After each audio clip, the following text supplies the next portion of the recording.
Hello guys, সবার কি অবস্থা, কেমন আছেন? আজকে আমি সকাল সকাল চলে গিয়েছি পার্লারে। বলেন তো আমি কেন চলে গেলাম সকাল সকাল পার্লারে?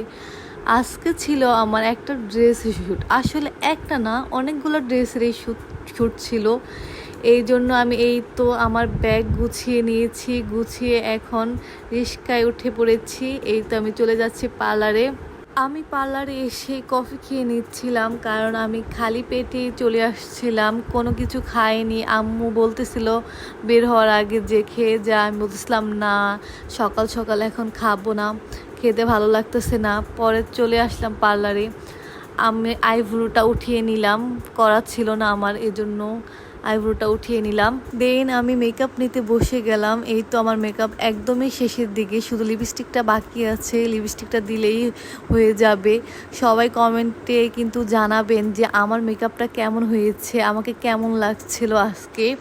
আমি আমার বেস্ট ফ্রেন্ডকে রাতেই কল দিয়ে বলেছিলাম যে সে যেন আমাকে 1 ঘন্টা সময় দেয় পার্লারে এসে। দেন এই 1 ঘন্টা তো আর 1 ঘন্টা না, আমি তার 5 ঘন্টা সময় নষ্ট করে দিয়েছি, তাও আমার শেষ হচ্ছিল না। দেন আমি চলে যাচ্ছি ব্রাইডাল রুমে, আবারও ড্রেস চেঞ্জ করতে। নেক্সট আরেকটা ড্রেস পরবো। এই তো ড্রেস পরে আমি টিকটক করতেছিলাম। আমাকে এত সুন্দর সুন্দর ড্রেসগুলো পাঠানো হয়েছে নকশিকাতার রাজার কন্যা থেকে। আপনারা চাইলে এই পেজে অর্ডার করতে পারেন, তাদের কালেকশন কিন্তু খুবই সুন্দর। আমি বিশেষ করে বলবো যে শরীয়তপুরের ভিতরে যেই আপুরা আছেন, যেমন নড়িয়ার ভিতরে, ভোজেশ্বরের ভিতরে, সবাই আপুর পেজে যে একবার ঘুরে আসবেন, দেখবেন যে আপুর পেজে অনেক সুন্দর সুন্দর কালেকশন আছে। ইনশাল্লাহ আপনাদের পছন্দ হবে। পেজের লিঙ্কটা আমি কমেন্ট বক্সে দিয়ে দিব। আজকের ভিডিওটা যদি ভালো লেগে থাকে তাহলে লাইক, কমেন্ট, শেয়ার করে দিবেন।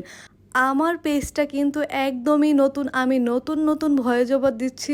আমার ভুল ত্রুটি হয়ে থাকলে ক্ষমার দৃষ্টিতে দেখবেন, ভালোবেসে সবার কাছে টেনে নেবেন। Thanks for watching.